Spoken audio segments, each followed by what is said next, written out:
화요일 3부 데이터는 알고 있다. 여론조사 전문가 배종찬 인사이트 K연구소장 오늘도 나오셨고요.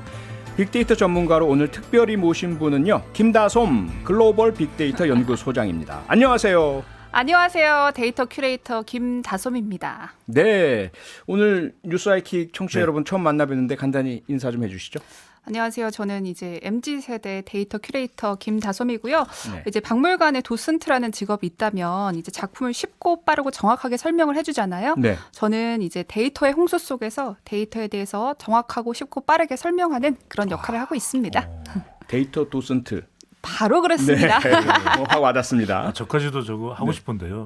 데이터 도슨트. 한번 이제 많이 써주세요. 유명한 알겠습니다. 단어가 되게. 예, 지금 유튜브로 데이터는 알고 있다 생중계되고 있으니까요. 여러분 많이 들어와 주시고요. 여러분께서 남겨주시는 소중한 댓글도 저희가 실시간으로 다 확인을 하고 있습니다. 많은 참여 부탁드리겠습니다. 유튜브에서 표창원의 뉴스아이킥을 검색해서 들어와 주시면 됩니다. 네, 오늘도 먼저 청취자 여러분께 간단한 설문부터 드리겠습니다. 일본 원자력 규제위원회가 후쿠시마 원전의 오염수 방류 계획을 인가했습니다. 실제로 원전 오염수가 방류될 경우 여러분의 생선 소비에도 영향이 있겠습니까? 1. 생선을 못 먹을 것 같다. 2. 생선 먹는 데는 영향 없다. 3. 잘 모르겠다. 원전 오염수 방류로 생선을 못 먹을 것 같다면 1번, 생선 먹는 데는 영향이 없다면 2번, 잘 모르겠다면 3번을 보내주시기 바랍니다. 휴대폰 문자 샵 8001번이나 스마트 라디오 미니로 보내주시면 되는데요. 미니는 공짜지만 문자는 단문 50원, 장문 100원의 이용료가 별도로 있습니다. 모두 5분 뽑아서 쌀 10kg 보내드리겠습니다. 네, 김다솜 소장님 생선 좋아하세요? 저 생선 엄청 좋아합니다. 어허. 삼치, 고등어 이런 거 엄청 구이로 많이 먹습니다. 예, 영양 어떠실 것 같으세요? 단백질이 엄청 중요한 핵심 원이잖아요. 네, 일본에서 생선은. 오염수 방류한다면? 너무 끔찍하죠. 진짜 저는 그 얘기 듣자마자 예. 이제 더 이상 외부에서 음식을 사 먹으면 안 되겠다라는 생각을 해서 생선뿐 아니라 그걸 샀어요. LED 식물 조명 등. 자체 재배를 네, 하시려고. 이제 시작하려고요. 요거 얼마 정도 하실 것 같으세요? LED 식물 비쌀 조명. 것 같은데요? 여러분 19,800원. 정말요? 네. 그래서 이제 시작하려고요. 와. 배 소장님은 생선 좋아하십니까? 좋아합니다. 저도 엄청 좋아하는데 바닷가에서 자랐고. 죄송하지만 배 소장님 모든 음식 다 좋아하시죠? 네, 안 좋아하는 거 없습니다. 저는 개고기는 안 먹습니다. 예, 알겠습니다. 네, 청취자 여러분 대상 간인 설문조사 많은 참여 부탁드리겠고요. 자, 그럼 최근에 나온 여론조사 데이터부터 점검해 보겠습니다. 네. 배 소장님, 예. 윤석열 대통령의 국정수행 평가 지지율 하락세 좀 멈췄습니까? 네, 하락세는 일단 멈췄는데 예. 워낙 지금 핫한 이슈가 하나 터져서 이 이슈가 과연 어떤 영향을 줄지. 그러니까 권성동 원내대표 및 당대표 직무대행이 예. 문자를 텔레그램으로 주고받는 것이 사진에 이제 포착이 됐거든요. 국회에서요. 네. 오. 근데 이 내용이 예. 대화창 상대방이 윤석열 대통령입니다. 아, 그래요? 그래서 네. 내부 총질하던 당 대표가 나가니 네. 이제는 좀 당이 제대로 돌아가는 것 같다라는 내용이 담겨 있는데 이 내용이 대통령 지지율에 영향을 줄 수밖에 없을 것 같은데요. 네, 지금 아니 이게 사실인가요? 혹시 뭐 그 스팸이나 뭐 해킹이나 이런 거 아니고 대통령이 여당 당 대표에게 그래서 그렇다면 전- 이제 권성동 네. 원내대표가 이건 내용이 아니다, 잘못됐다 예. 이런 부분들을 밝혀야 되는데 아직까지 구체적으로 밝혔다는 내용은 안 나오고 있거든요. 그래서 충격적인데요. 그리고 이런 내용을 스팸으로 주고받을 까닭은 없지 않겠습니까? 지금 유튜브로 그 화면이 네. 직접 떠 있습니다. 문자 화면이.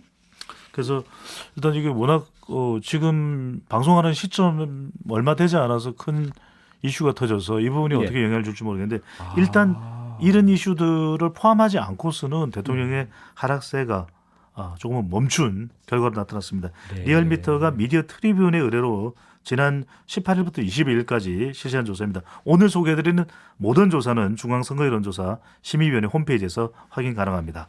윤석열 대통령 잘하고 있다는 긍정평가 33.3%, 부정평가는 63.4%로 나타나서 네.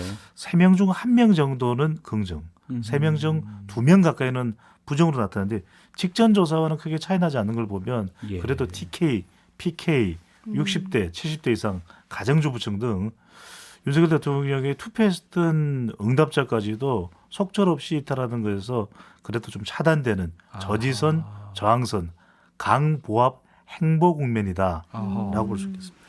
김 소장님, 네. 빅데이터 상에는 혹시 변화가 있나요? 윤석열 대통령에 대한? 빅데이터 상에서도 유의미한 변화가 있었는데요. 네. 이제 7월 19일부터 25일까지 보시면 언론 기사와 유튜브, 트위터, 블로그 등 저희 연구소에서는 20만 개 이상의 사이트에서 이제 정보량을 찾고 있는데요. 네. 윤석열의 총 정보량은 13만 3천 건이었습니다.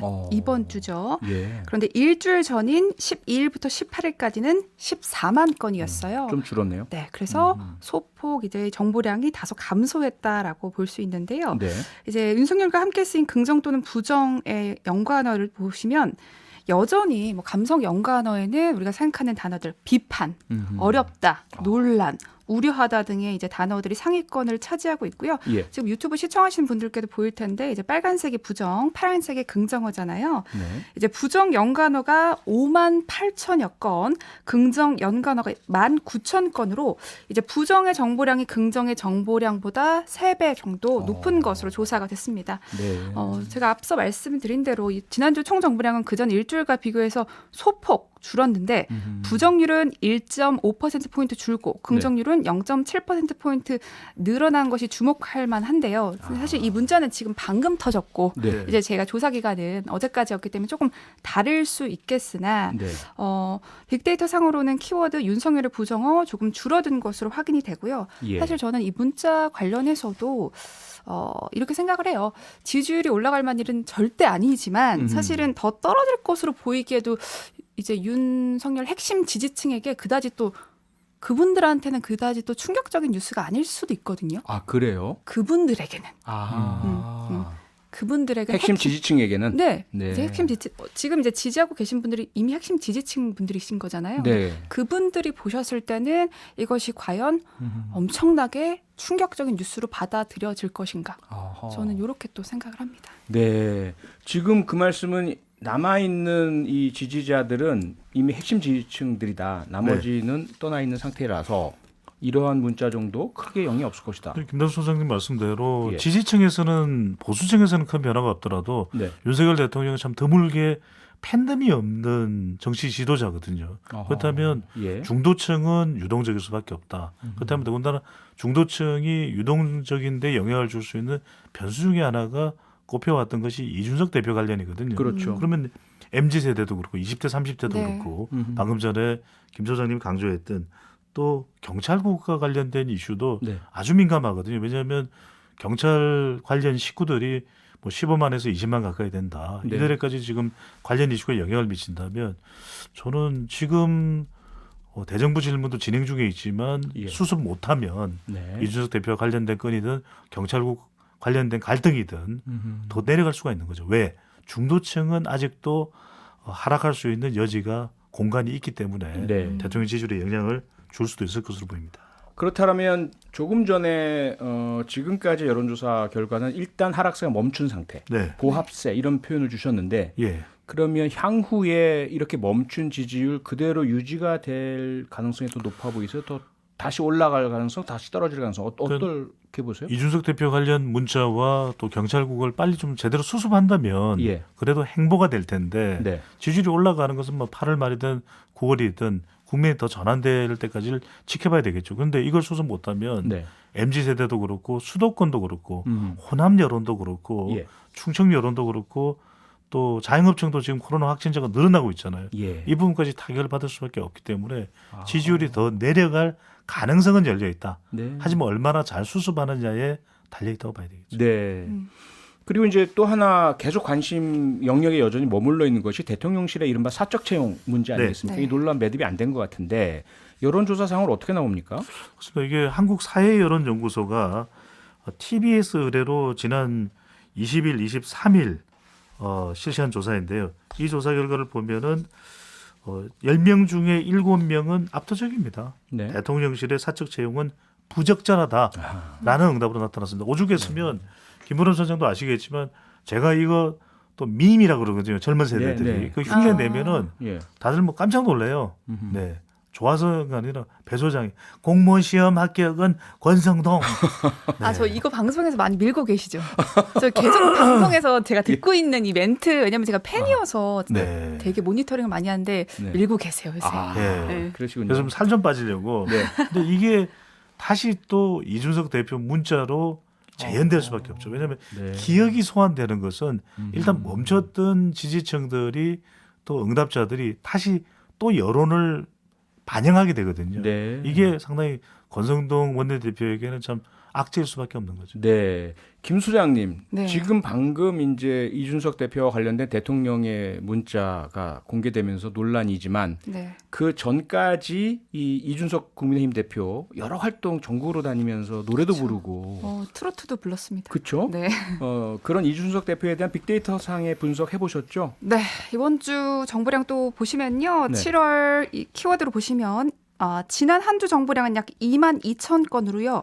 이전 일주일 정보량 네. 3만 7천 건과 비교해서 무려 40%나 줄었습니다. 정보량이. 어이구, 그렇네요. 네, 지난 7월 8일 징계 결정 내려졌잖아요. 네. 징계가 내려졌던 즉 7월 2일부터 8일까지의 일주일 정보량이 9만 1,000건이 넘었었거든요. 그때랑 네. 비교하면 무려 79%, 76%나 줄어든 수치입니다. 네. 이제 결국 쉽게 말해서 이제 이 대표가 징계를 받고 당원권이 정지되면서 언론 기사와 유튜브, SNS상에서 언급이 크게 결국 줄어들었다는 얘기인데 아무래도 공식적인 석상에서 배제가 되면서 언급량이 네. 줄어든 것 같고요. 보도가 예. 크게 줄어들 수밖에 없고 하지만 지금 말씀하신 것처럼 이제 장외 정치로 가면서 이제 접촉면을 늘리고 있잖아요. 팬층들과 예. 이런 것들 보면은 총 정보량은 많이 감소했지만 긍부정 비율 보면 그럼 접촉면을 늘려가면서 긍정률이 이제 징계를 받던 주가 8.7%, 네. 지난 주가 11%, 어. 이번 주가 13.4%로요. 예. 꾸준히 긍정률은 늘고 있다. 하지만 상승세네요. 총 정보량은 감소됐다. 그러니까 음. 좋아하시는 분들은 그러한 지지나 뭐 집회나 이런 말씀하신 노래 이런 것들 네. 통해서 더 좀 열렬히 그런 마음들이 열리고 있다라고 볼 수 있을 것 같고요. 네. 반대로 부정률은요. 7월 초 약 60%에서 현재 46%대로 오히려 징계 이후에 줄어들고 있는 국면입니다. 네. 김 소장님 분석이 중요한 것이 예. 결국 양도 중요하지만 예. 내용이 중요하거든요. 그러니까 맞아요. 호감도는 오히려 더 개선됐다, 음. 좋아졌다. 그러니까 자충우도라는 이준석 대표의 이미지에서 빅데이터상의 네. 분석이 동정 여론이 생겼다는 것이거든요. 아하. 그러니까 지난 미국 대선을 보더라도 트럼프 대통령이 언급량은 워낙 많죠. 트럼프 네. 전 대통령이. 하지만 바이든 대통령 같은 경우에는 오히려 호감도가 트럼프보다는 더 높았다. 근데 지금 그래도 언급량 자체가 좀 부담이 여당으로서는 부담이죠. 이준석 대표가 네. 전국 행보를 하는 것 자체가 이른바 준석 대장정이거든요. 음흠. 그런데 지금 좀 잊혀져 가고 있었는데 예. 이 문자로 재소환되는 거죠. 음흠. 이렇게 되면 이 타격 자체를 김 소장님의 빅데이터 분석을 보더라도 무시할 수가 없다는 거죠. 아, 그렇군요. 자, 이제 주요 현안을 빅데이터 분석과 함께 진단해 볼 차례인데요. 논란이 큰 행정안전부 산하 경찰국 신설 시행령 개정안 오늘 국무회의에서 의결됐습니다. 이제 일주일 후에 공포 시행이 되는데 김 소장님 이와 관련한 빅데이터 분석 해보셨죠? 네, 경찰 정보량도 보시면요. 네. 지난주와 이번 주 이제 비교해 보시면 10% 정도 증가했습니다. 지금 유튜브로 아마 창이 띄워져 있을 것 같은데 예. 경찰은 이번 주 정보량 21만 건으로 직전 일주일에 비해서 10% 늘었고 또 네. 경찰이 결국 여론에 많이 회자됐다라는 뜻인데 경찰과 함께 쓴 키워드 보시면 이번 주에 급격하게 사용량이 늘어난 것을 저희 연구소에서는 핫 키워드라고 부릅니다. 네. 일반적인 연관어라는 것은 기본적으로 예를 들어 정치하면 대통령 이름 그리고 뭐 이재명 의원 이런 분들이 항상 올라가 있는 분들 말고요. 네. 이번 주에 급격하게 사용량이 늘었던 것을 핫 연관어라고 봤을 때, 네. 네, 그랬을 때 1위가 대기발령, 2위가 경찰서장, 3위가 후보자, 4위가 파업, 5위가 노조로 나타났습니다. 이제 윤희근 경찰청장 후보자가 전국 경찰서장 모임을 주도한 류삼양 총경의 인사조치를 한 사건이 연관어 상위권에 모두 다 나왔고요. 네. 그만큼 경찰 관련해서 가장 뜨거운 이슈가 이 사건이었다라고 볼 수 있을 것 같고 예. 사실 경찰 보통 치면요. 연관어가 사건, 사고 이런 단어들이 1, 2를 해요. 일반적으로 그렇죠? 일반적으로. 그래서 이제 지난주에는 인하대 성폭행 추락사 관련된 키워드 이게 사건 사고에 들어가기 때문에 네. 이제는 경찰국 신설에 따른 논란이 뜨거웠다라고 볼 수 있고 예. 또 이제 눈여겨볼 만한 게 있으면 이제 고 전두환 전 대통령 이름이 올랐습니다. 전두환 전 대통령이요? 네, 그렇죠. 굉장히 의외다라는 생각이 드실 그러게요. 텐데요. 예. 어디서 나왔냐라면 이제 경찰 관련 인물 연관어 이제 보시면 상위권을 차지했습니다. 이게 이상민 행안부 장관이 경찰서장 모임을 이제 하나에 빗대지 않았습니까? 아하. 네, 그러면서 예. 야당에서는 경찰 중립성 논의에 이 전두환식 대응이다라고 이야기를 하면서 네. 경찰 관련해서 함께 쓰인 단어에 전두환이라는 이름이 떴습니다. 네. 배 소장님, 네. 이 경찰국 신설 논란 후폭풍 점점점 커지고 있는 네. 심상치 않은 상황인데 전국 전체에 큰 영향 미칠 것 같습니다. 회오리가 된다고 봐야 되겠죠. 예. 이게 지금 전국의 태풍이 될 수밖에 없다. 허리케인이 될 수밖에 없다. 그렇게 보는 이유는 결국 네. 윤석열 대통령의 국정 운영이 이제 리더십이 시험대에 올랐는데 이 여론조사 결과를 봤다면 사태가 이렇게 될 걸 몰랐을까? 아. 그 부분이 더 국민들은 답답해지는 거죠. 네. SBS가 MBC가 아닌 게 안타까운. SBS가 넥스트 리서치에 괜찮습니다. 의뢰를 해서 지난 9일 10일 실시한 조사입니다. 예. 행정안전부 경찰국 설치에 대해서 경찰 물어봤는데요. 경찰 독립성을 훼손할 수 있어 적절하지 않다. 반대 의견이 47.9%입니다. 네. 10명 중 한 5명 가까이 되죠. 음. 비대한 경찰 권력을 견제할 수 있어 적절하다. 39%. 아하. 약 10명 중 4명 되죠. 그러면 네. 한 명 차이입니다. 반대가. 음흠. 그러면 경찰국을 설치할 의지가 있다 하더라도 좀 이것을 더 정교하게 네. 소통을 하면서 할 수가 없었을까. 그러다 보니까 이게 윤석열 대통령이 결국 이 검찰 출신의 검찰 개혁을 얼마나 잘하는지가 윤석열 대통령이 평가될 수밖에 없거든요. 네.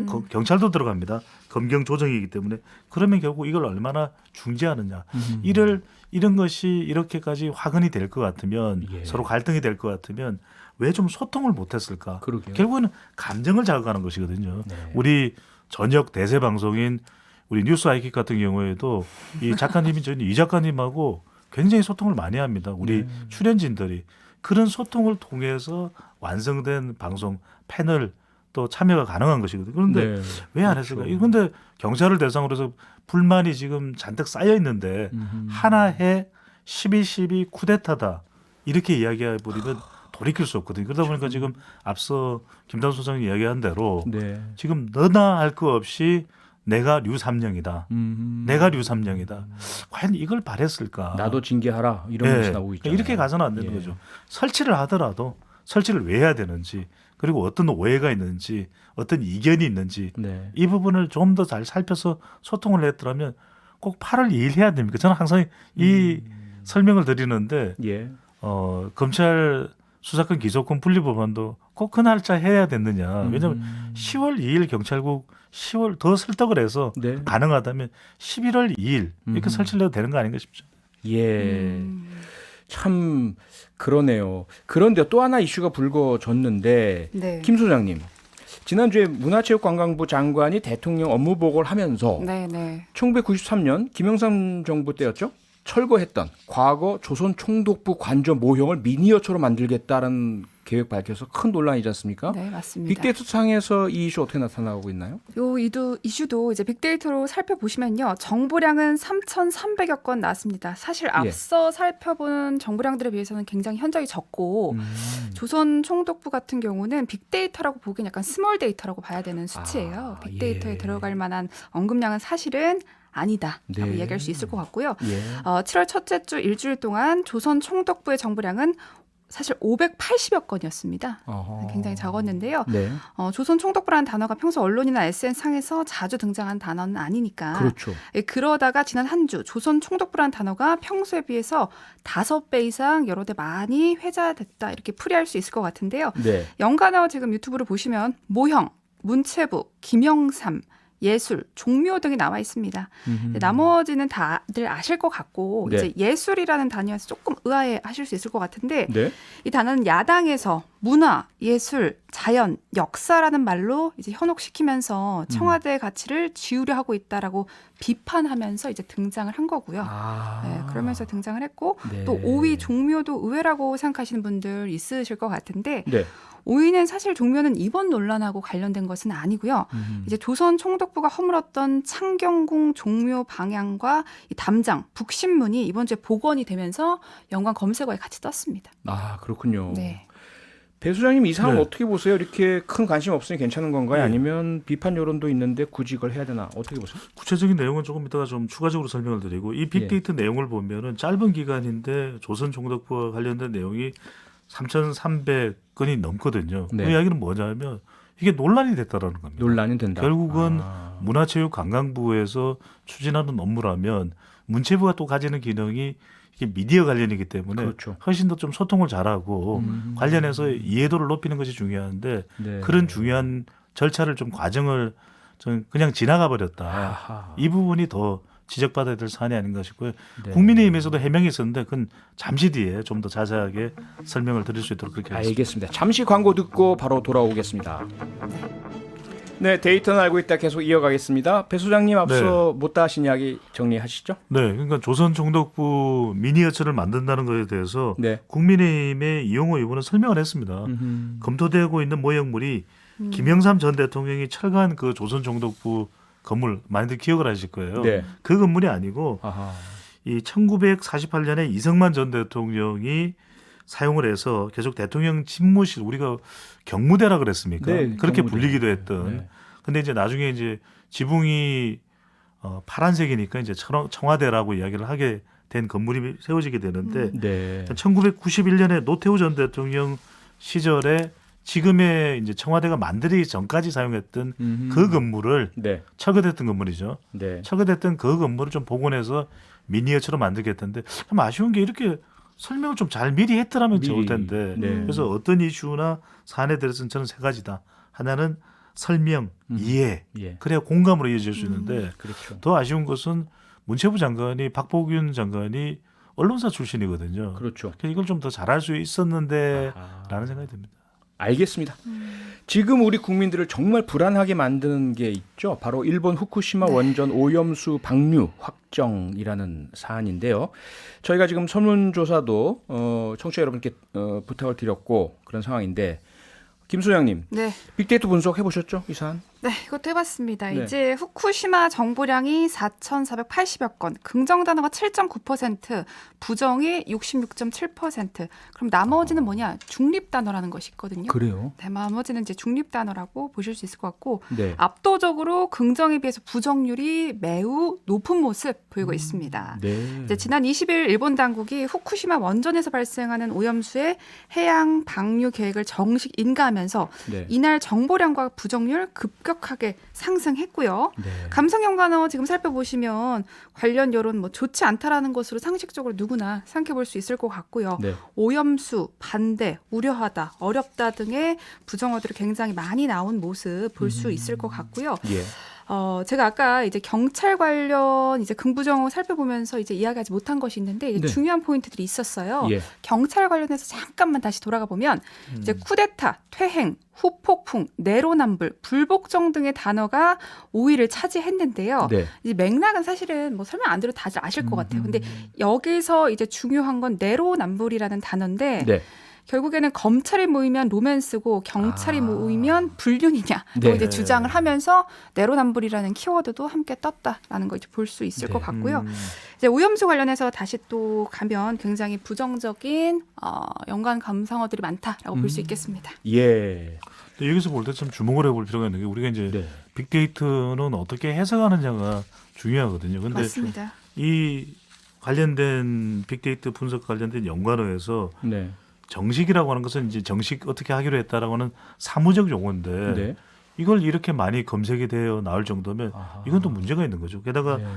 삼중수소나 삼중수소 또 세슘은 전문 용어거든요. 그렇죠. 근데 방사능. 이게 연관어 빈도에서 굉장히 높게 나타났다는 것은 심각한 문제가 있는 겁니다. 근데 실제로 관련된 국제기구에서도 지금 일본 손을 들어주고 있다는 이야기가 나오거든요. 예. 저는 도쿄올림픽 때도 그랬잖아요. IOC가 일본에 이런 오염 문제가 많은데도 불구하고 그것을 네. 문제 삼기보다는 문제 삼는 쪽을 문제 삼는 음. 상황들이 연출됐는데 저는 중요한 것이 지금 우리 정부가 이 부분에 대해서 네. 아니 오염수가 방류된다는 걸 알고서 일본에서 들어오는 물고기를 먹을 사람이 얼마나 될까요? 아하. 그러니까 이 부분은 저는 어떤 식으로든 네. 단계적으로 음흠. 적절한 대응이 반드시 필요해 보입니다. 여기서 알겠습니다. 제가 한마디 잠깐만 덧붙이자면 예. 말씀하신 대로 독일의 헬름홀츠 해양연구소 분석에 따르면 이 오염수가 7개월이면 제주 앞바다까지 도달한다고 합니다. 그러게요. 그리고 어제도 저희가 짚었어요. 그 문제. 중국 칭화대에서는 400일이면 한국 영해 전역에 오염수가 퍼진다고 했는데 그러니까요. 사실 저는 이 기사 보자마자 아까 말한 대로 식물 LED 등 바로 샀습니다. 이제 더 아이고. 이상 밖에서 뭐 사 먹으면 네. 안 되겠다. 너무 무섭더라고요. 식물 LED 등 홍보대사는 아니시죠? 네, 너무 지금 이제 그럼 청취자분들은 어떠한 반응을 보이셨을까요? 네. 이 설문조사 결과 김소영님 발표를 해주시죠. 어떻게 나왔습니까? 네, 설문조사 결과를 보시면요. 1번 생선 못 먹을 것 같다가 와 굉장히 높습니다. 90%고요. 예. 저 같은 분들이 많으신 거죠. 네. 영양 없다 5%, 네. 잘 모르겠다 5% 나왔습니다. 네. 배소영님 문자 소개해 주시죠. 네, 의견 많이 보내주셨습니다. 6374님, 오염수의 저렴한 생선을 어떻게 먹습니까? 무엇보다도 우리 아이들에게 끼칠 영향이 걱정됩니다. 9981님, 오염수 방류 전에 많이 먹고 해수욕장도 자주 가야 할 것 같아요. 우리 바다 이제 어쩌죠? 8337님은 제 고향은 서해 체북단 대청도입니다. 어업이 중심인데 걱정이 태산입니다. 0883님 여긴 군산 농어촌 지역입니다. 수산물을 쉽게 살 수 있어서 자주 먹는데요. 오염수 방류 시 못 먹는 것도 문제지만 지역 생계가 위험받습니다. 큰일이네요. 이것도 와. 있네요. 네, 민희로 윤재웅님도요. 생선을 안 먹을 수도 없고 저는 수치 확인하고 결정할게요. 한마디 해주시죠, 김소영님. 저는 이 문제가 제일 가슴이 아픈 것 같아요. 예. 못 먹는 것도 문제지만 지역 생계가 위협받습니다. 그러니까요. 저는 여기까지는 사실 생각을 못 미쳤어요. 그러니까요. 이게 진짜 너무 가슴이 아프네요. 아니, 저는 먹고 사실. 사는 문제가 두려워서 우리 먹고 사는 문제가 위협받는 거잖아요. 그러니까요. 네. 네, 생선 유통이나 판매하시는 분들 걱정이 태산일 것 같습니다. 그러니까요. 이 문제 잘 해결되기 바라겠습니다. 데이터는 알고 있다. 오늘은 여기서 마쳐야겠습니다. 지금까지 배종찬 인사이트 K연구소장, 김다솜 글로벌 빅데이터 연구소장이었습니다. 두 분 고맙습니다. 네, 고맙습니다. 감사합니다. 평일 저녁 6시 5분에 여러분을 찾아갑니다. MBC 라디오 표창원의 뉴스 하이킥.